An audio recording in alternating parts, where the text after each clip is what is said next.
Voy a pasar a mi presentación. Creo que es esta. Comparto. ¿Se puede ver, por favor? Sí. ¿Sí? ¿Se puede ver? Bueno, yo les voy a... ¿Está bien? ¿Se ve? ¿Todo bien? ¿Sí? Se ve bien, Carlos, sí. ¿El audio? ¿Bien? También. Listo. Desalentado. Desalentado. Me encontré con esta palabra en una de las conferencias internacionales que fui y que me pareció interesante. Cuando regresé, me di cuenta que no solamente ya la teníamos, sino que además había estadística al respecto. Pero ¿qué cosa es? El desalentado es parte de una categoría que se llaman inactivos, que son las personas que desean trabajar, pero que han desistido de buscar trabajo luego de 24 meses de búsqueda infructuosas. O sea, la definición operacional es aquella persona que está buscando trabajo y que luego pasa al mes 25, ¿no? Ese ya se le considera desalentado. Y también hay una estadística que tiene otro nombre que se llama desempleo oculto, que se refiere al mismo concepto, ¿no? Son personas que desean trabajar, están disponibles, pero que ya no buscan activamente el empleo. ¿Qué más? El tema de cómo se cuantifica, ¿no? Estas personas que desean trabajar, que no buscan activamente empleo, y sus razones son muchas, ¿ah? Algunas de carácter estructural, por ejemplo, imagínate la pandemia, algunas creerse que ya no pueden más, autoestima, autopercepción, e inclusive económico, se dedican probablemente a otros menesteres y su especialidad, lo que conocían, ya no les brinda la rentabilidad esperada, ¿no? Eh, Otro dato interesante es que esto se mide desde los 14 años, ¿no? Y podríamos hablar de esta noción de persona que luego de 24 meses dice, ya no quiero más. En la encuesta nacional de hogares, en el módulo de empleo, ustedes van a encontrar este dato, ¿no? Que clasifica como una población que puede estar activa, inactiva o desocupada. En el grupo de los inactivos se identifica una subsegmento, digamos, que se declara deseo trabajar, pero que no busca empleo activamente. Las razones, como ya les he mencionado, son de varias características y a nosotros nos va a interesar la parte psicosocial, porque esta encuesta, la ENAO, cruza varias variables. Y el desaliento, ¿no? La desmotivación, la creencia de falta de oportunidades o la real falta de oportunidades, ¿no? O los costos de búsqueda o simplemente la percepción de que no se puede conseguir trabajo es lo que alimenta, digamos, a este grupo etario, ¿no? Y se expresa como un porcentaje respecto a la población económicamente activa.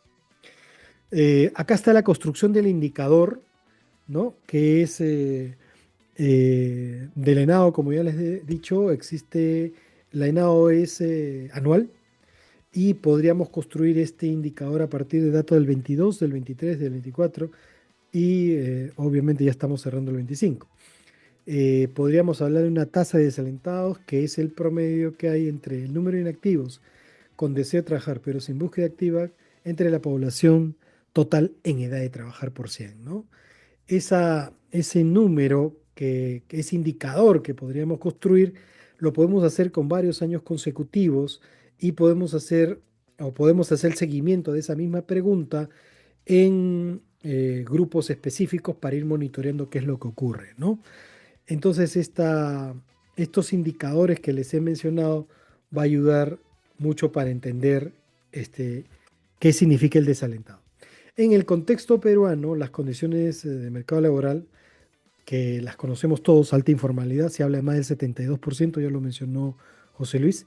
El empleo precario, que es aquel empleo que no tiene pues seguro, eh, el fondo de pensiones, vacaciones, lo conocemos, ¿no? Y estas barreras de acceso eh, pueden aumentar el índice de desalentados. Se supone que el desalentado puede estar entre el 4 y 11% actualmente. Y desde una perspectiva de intervención, imaginemos, esto podría ser un termómetro psicológico, ¿no? Del grado de exclusión que podemos tener de personas que quieren trabajar, pero no se les ha dado la oportunidad. ¿Ok? Ese es el primer tema. Segundo tema, los desplazados. ¿Qué cosa es un desplazado? Un desplazado es aquella persona que en edad de trabajar han perdido su empleo o han cambiado involuntariamente de ocupación debido a causas estructurales, tecnológicas, económicas, psicosociales y que experimentan una afectación psicolaboral, estrés, pérdida de identidad ocupacional, inseguridad, percepción de que los excluye el mercado, ¿no? Ese es el desplazado. Eh, ¿Cómo sería el indicador? Es digamos, la población ocupada total entre el número de desplazados, que también es un dato que está esta vez en la encuesta permanente de empleo nacional, la EPEN, ¿no? Y en el módulo especial, como les he dicho, de la ENAO. Lo que se podría hacer con este indicador es mirarlo longitudinalmente en el tiempo, ¿no? Eh, ¿Qué cosa podemos deducir? Es la vulnerabilidad psicológica, ¿no? Los cambios económicos o tecnológicos se suponen que afectan esto. Hay un deterioro del bienestar laboral percibido y un riesgo de exclusión social. Por si acaso, les doy un dato global. Eh, Se cree que esta vulnerabilidad psicológica es parte, obviamente, de algún tipo de trastorno, ¿no? Mental, de salud mental. Y en el mundo, según la Organización Mundial de la Salud, se cree que es el 13% de la población mundial. Es un montón de personas, es un billón, ¿no? Y en el caso de los riesgos de exclusión por pérdida de esta noción de percepción que ya no me quieren en el trabajo, esto está correlacionado con procesos de recesión, como bien sabemos, muy común que hemos tenido en el Perú, ¿no? Entonces, hay investigaciones muy sólidas a nivel mundial que avalan que este indicador puede ser muy útil, ¿no? Y eso va a ser como diálogo después, están asociados con tasas de suicidio o consumo de alcohol. Entonces, se supone que estos periodos de crisis impactan en el empleo, hay vulnerabilidad psicológica, hay probablemente problemas en la renta, se pierde el trabajo, no hay dinero, eso afecta a la seguridad económica el hogar y obviamente se rompe la noción de soporte social. Entonces, estos elementos son muy importantes para poder describir qué ocurre en el impacto psicológico, ¿no? Y esto debe ser muy útil para la reconversión laboral, para ver cómo cruzamos con la encuesta de salud mental que tiene el IDEO Noguchi, ¿no? Que es una bastante buena a nivel nacional, y esta resiliencia que podríamos tener frente al cambio tecnológico. Además está decir el impacto que tiene la IA en los puestos laborales. Aquí está el enlace para digamos, la construcción del indicador y esto debe estar muy alineado o debería estarlo con la Organización Internacional del Trabajo porque esta noción basada en evidencia que tenemos puede ayudar a entender qué impacto tienen las personas, ¿no? Podemos hacer un fortalecimiento de decisiones públicas, ¿no? En políticas públicas, frente a temas de automatización, crisis estructurales y, como les había mencionado, programas de reconversión laboral y acompañamiento psicológico. Eso es todo de mi lado y vamos con...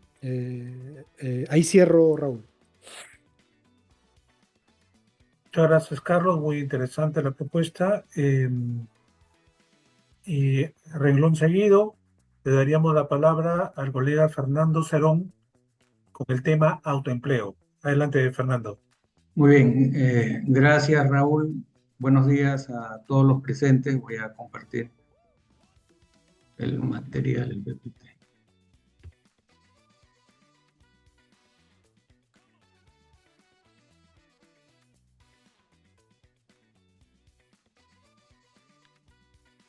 Bien, como parte del trabajo que venimos realizando en el Grupo de Investigación Calidad de Vida Laboral, me toca exponer sobre el autoempleo como un indicador del Observatorio Psicolaboral.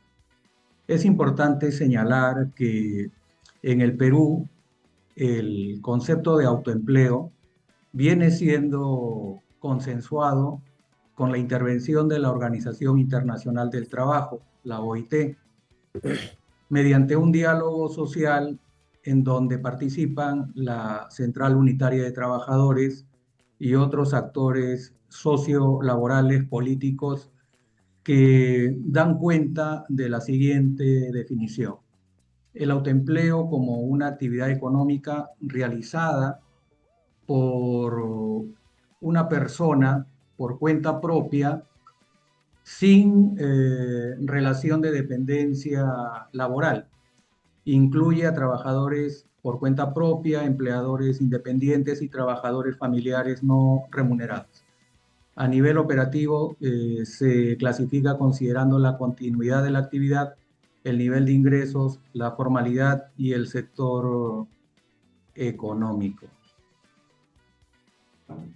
Bien, en el grupo de investigación anteriormente hemos estado discutiendo académicamente mediante los resultados tanto de la encuesta nacional de hogares como de la encuesta nacional permanente de empleo, y con esa información hemos considerado oportuno establecer una tasa de autoempleo que es un valor grueso, un indicador grueso, no es desagregado, en donde podemos obtener que existe un 35% de tasa de autoempleo en términos porcentuales, mediante la relación entre la población ocupada total y el autoempleo y el número de autoempleados estimado. Acá lo importante es entender qué es lo que significa ese 35%, porque nuestra función como área académica, como grupo de investigación, es que podamos contribuir a ese diálogo social, en donde en muchas ocasiones somos invitados a participar, por ejemplo, en el Consejo Nacional del Trabajo. Se ha hablado del tema de la seguridad laboral en el Consejo Nacional de Seguridad, Salud en el Trabajo. Pero evidentemente en este tipo de instancias gubernamentales no se toca todavía a profundidad el tema del autoempleo. Como ya hemos dicho, este proceso de diálogo social recién ha iniciado con la participación de los representantes de los sindicatos, promovido por la Organización Internacional del Trabajo. Entonces, ese 35% demuestra o caracteriza al predominio de estrategias de subsistencia económica. Es decir, las personas crean su propio trabajo porque sencillamente no encuentran un empleo asalariado formal. El autoempleo se convierte en una respuesta entonces de sobrevivencia frente a la escasez de oportunidades en el mercado laboral. Refleja un mercado de trabajo que no absorbe, por lo tanto, a toda la fuerza laboral disponible. Por lo tanto, anteriormente ya se ha hablado de la precarización laboral. Esta precarización laboral sería una de las características del autoempleo en el Perú. Estamos hablando del caso peruano, porque les pongo un ejemplo. En España se le conoce como los trabajadores autónomos, pero evidentemente ellos son muy formales. Ahora, eso no quita que aquí en el Perú no hablemos tampoco de autoempleo formal. Sí existe, pero obviamente para los fines de esta exposición, como dije hace un momento, hemos presentado un indicador grueso. Ya en otra ocasión haremos los desagregados respectivos. Este autoempleo entonces suele ser precario, informal y de baja productividad. Demuestra, por lo tanto, una alta cantidad de empleo, actividades económicas pequeñas, no registradas o informales.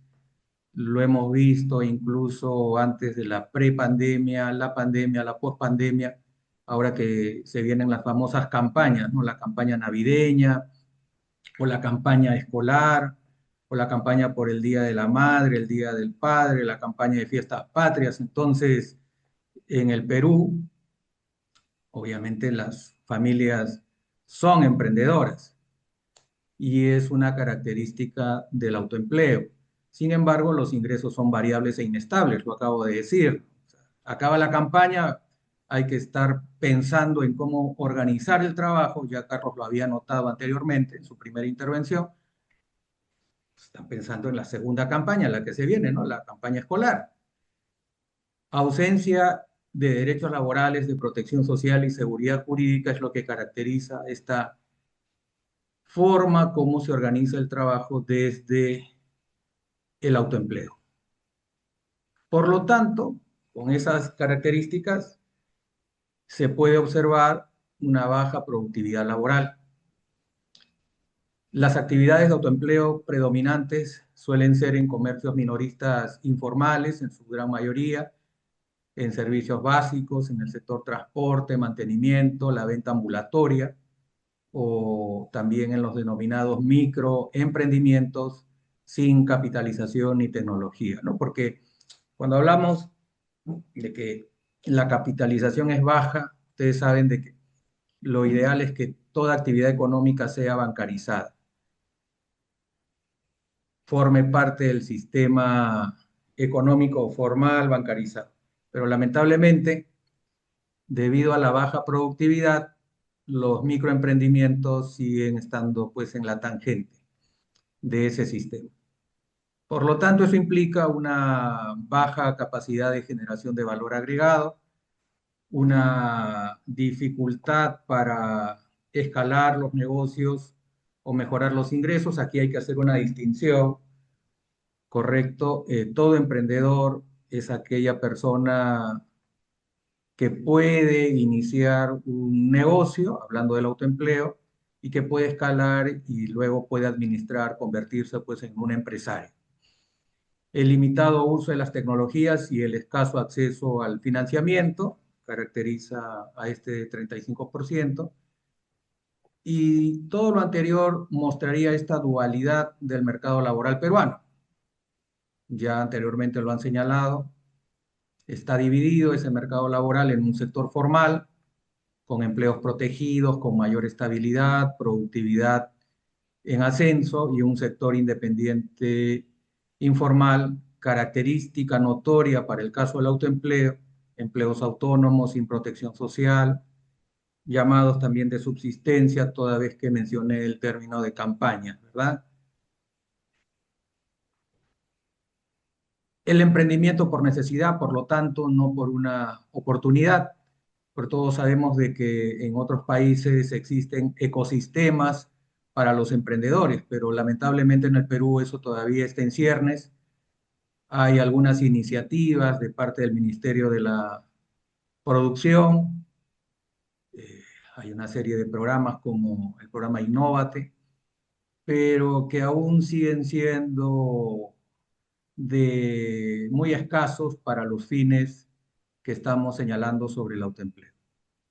Por lo tanto, hay un predominio de un emprendimiento urgente, individual, de subsistencia, no necesariamente es un autoempleo basado, como ya mencioné, en políticas de innovación o de desarrollo empresarial que son promovidos por el Ministerio de la Producción, que sería importante también invitarlos a este tipo de mesas que son generalmente lideradas por la autoridad del Trabajo, que es el Ministerio de Trabajo, a través de estos consejos.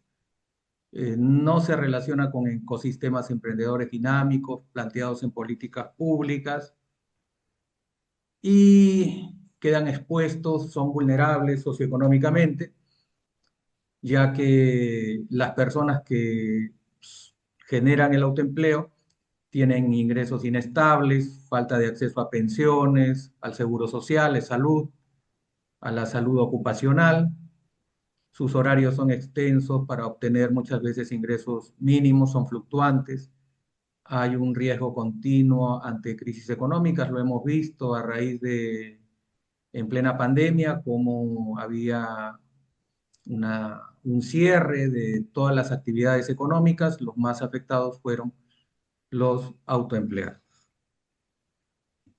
Para acabar, entonces, el 35% de autoempleo en el Perú significa que un tercio de los trabajadores peruanos vive del autoempleo como estrategia de supervivencia en un mercado laboral limitado, informal y de baja productividad, evidenciando vulnerabilidad económica, desigualdad estructural y un modelo de empleo basado en la subsistencia más que en la calidad laboral. Sin embargo, hay retos, claro que sí. Debemos de propugnar la formalización laboral del autoempleo vía las políticas públicas y el diálogo social. Ese punto es importante porque entendamos, estamos próximos a una nueva elección presidencial y el capítulo del trabajo, el capítulo del empleo, tiene que convocarnos para poder desde la academia convertirnos también en un actor sociolaboral, ¿no? Que tengamos participación en el Consejo Nacional del Trabajo, en el Consejo Nacional de Seguridad y Salud en el Trabajo y en todas las instancias en donde se aborde la problemática del autoempleo y de los otros indicadores que hemos estado analizando como parte del Observatorio Psicolaboral. Muchas gracias por su atención. Muchas gracias, Fernando. Muy interesantes estos datos, estas propuestas. Y a continuación vamos a darle paso a las preguntas, a los comentarios, a las intervenciones de los participantes en este punto. Pueden escribirla o plantearla verbalmente y para dinamizar un poco esta parte del evento académico. Mientras tanto, Para sí, adelante, Carlos. Raúl, sí, sí, mientras se ponen ahí, se motivan para preguntar, existe un programa de posgraduación que le llaman de salud colectiva en Brasil. Empezó como esto, como un observatorio, y hay un libro atrás que si deseamos lo podemos divulgar. Y ahora convoca 41 universidades en Brasil y tiene un comité científico de 19 académicos interesantes involucrados con la salud mental en el mundo del trabajo. ¿Por qué menciono esto? Porque esto empezó así como estamos haciendo nosotros, una reunión, me parece que fueron 11 personas, acá somos 24, y se propusieron trabajar el modelo de observatorio y eh, han hecho cosas extraordinarias. Entonces, entiendo yo que muchos de los temas que estamos viendo eh, están por ajustar, etcétera, pero miremos como un proceso constructivo, es decir, algo que vamos a ir desarrollando, mejorando cada vez y que es muy importante que el aporte de cada uno.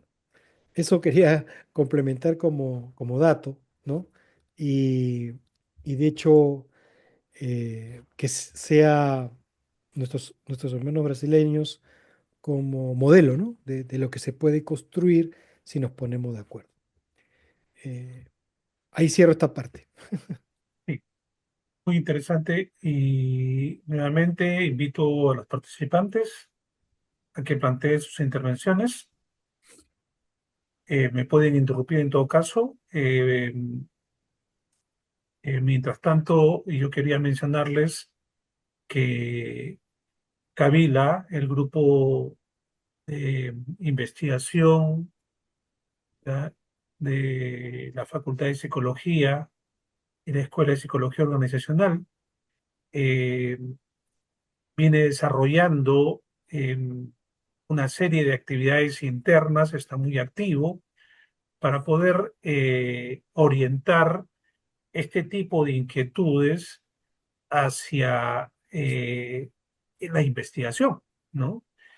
Una investigación que tenga impacto sobre lo que se está mencionando hoy permanentemente, que es la presencia de la academia en la, eh, en el debate abierto promovido por el Estado sobre esta problemática de la psicología organizacional, la satisfacción, el autoempleo, el compromiso organizacional y sobre todo que se refleje en políticas públicas, ¿de acuerdo?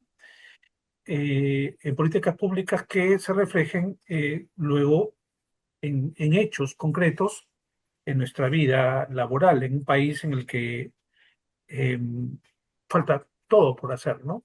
Y eso es oportunidad también para la psicología organizacional.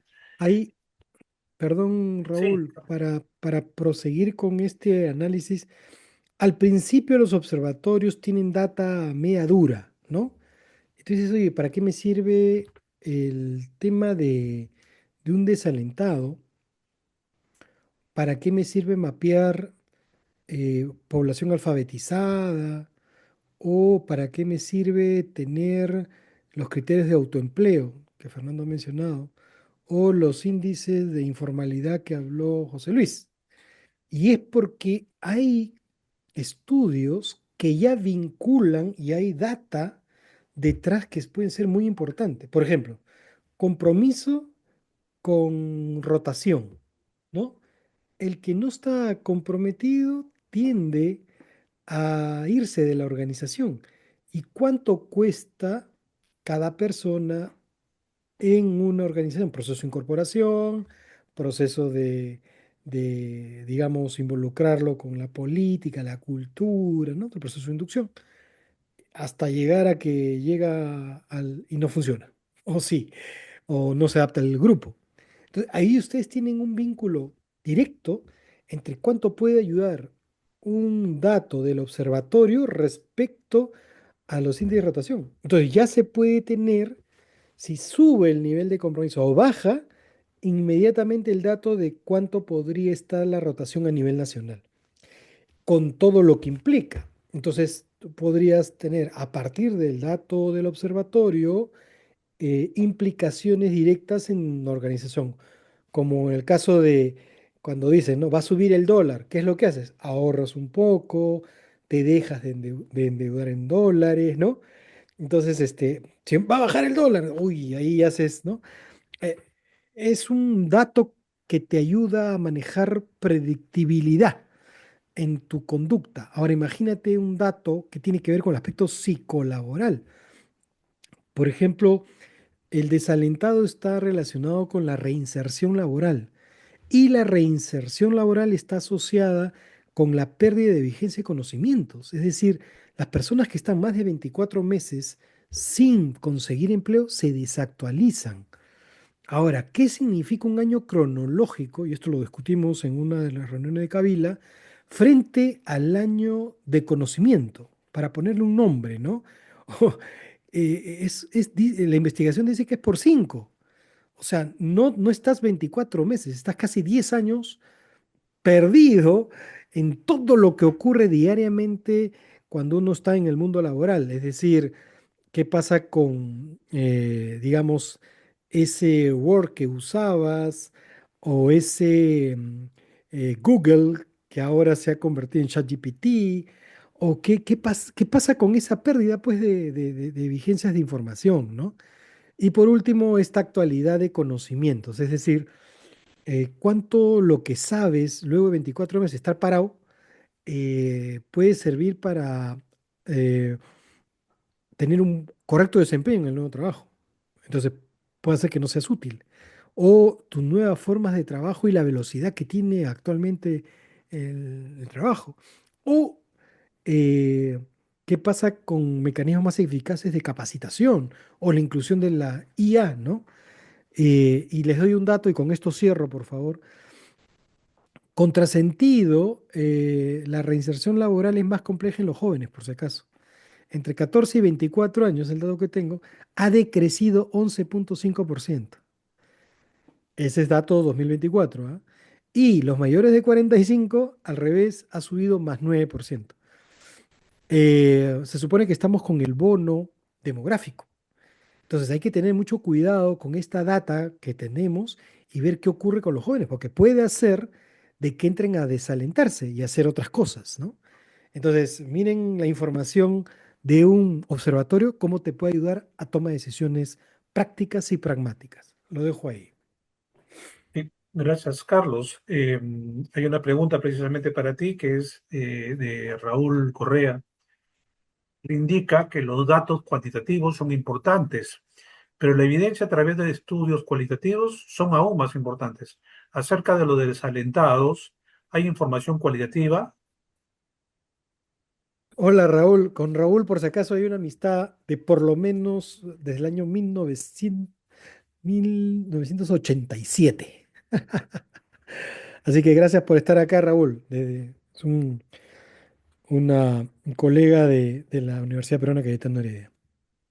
Mira, Raúl, lo que busca principalmente un observatorio es primero mirar data cuantitativa y a partir de la data cuantitativa, seguida, año a año, semestre a semestre, generar investigaciones para obtener data cualitativa. Lo que sucede es que ahora todo el mundo dice, oye, ¿y cuál es la población de Perú? Échate a saber cuál es la población de Perú. Oye, exactamente, o sea, estamos hablando obviamente de data que todo el mundo cree conocer, ¿no? O sea, son 34, 33, son 34,3. ¿Cuál es la población en edad de trabajar, ¿no? 26 millones. ¿Cuál es la población ocupada? 17,6 millones, como dijo Fernando. ¿Cuál es la PEA? Pero sin esos datos no podemos hacer los cálculos y si no, nuestra estadística sería muy, muy coqueta. Entonces, ¿de qué se trata? De primero formalizar la data cuantitativa, de generarle una línea base en 3, 4 años, 2, 3, no lo sé, 6 observaciones, 8 observaciones, y a partir de ahí conjeturar cosas. Y ahí van a salir los estudios cualitativos que entiendo yo, tú estás preocupado, yo también, que son los que realmente dan un giro a una política pública, a un entendimiento de las cosas, ¿no? Entonces, por ahora no está la quali en este manejo, sí está la definición, sí está el impacto que puede tener, sí está, o sí estaría qué número real tenemos y a partir de ahí desplegar, ¿no? Muchas gracias. Muy bien, Carlos. Raúl, quería, El mismo Raúl plantea una pregunta muy, muy interesante que habla mucho sobre la necesidad de la transversalidad, ¿no? La interdisciplinaridad, que es, ¿hay relación en los desalentados con intentos de suicidio? Bien, bien, bien, eres Raúl, creo que has leído el tema. Sí, hay vínculos entre precariedad laboral e índices de suicidio. El dato que manejábamos en las investigaciones que están haciendo, por ejemplo, los brasileños, es que, a ver, dice que se forma un ciclo vicioso de desventajas, ¿ya? Luego que el 55% de las personas que tienen problemas de salud, en este caso mental, tienen dificultades para retornar a su trabajo, para tener las horas y para ganar dinero. Y de esos 55, el 68% recibe menos responsabilidades, trabajan menos horas y reciben menos remuneración. Y curiosamente hay un aumento de la tasa de suicidios en este grupo. O sea, eh, está muy relacionado estos índices con ocurrencias, pero eso es en macroestadística. Habría que, una vez definido cuál es nuestro porcentaje de desplazados, generar ponderaciones y decir, ok, cuidado, si esto sube, van a haber este número de suicidios. Se supone que a nivel mundial, ese es un dato que lo anoté por otro lado, son 703.000 suicidios al año en el mundo, ¿no? Ese es el dato que maneja esto.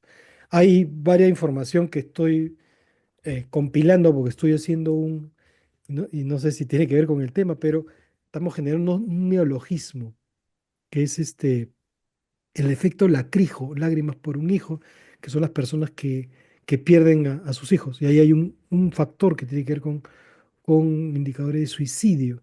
Hemos hecho en Perú y en Chile y un poco en Hispanoamérica con un español, pero no español, y vamos a sacar un artículo al respecto. Pero ese es otro cantar, no quiero alejarme, pero sí tiene vínculo con suicidio. Lo dejo ahí.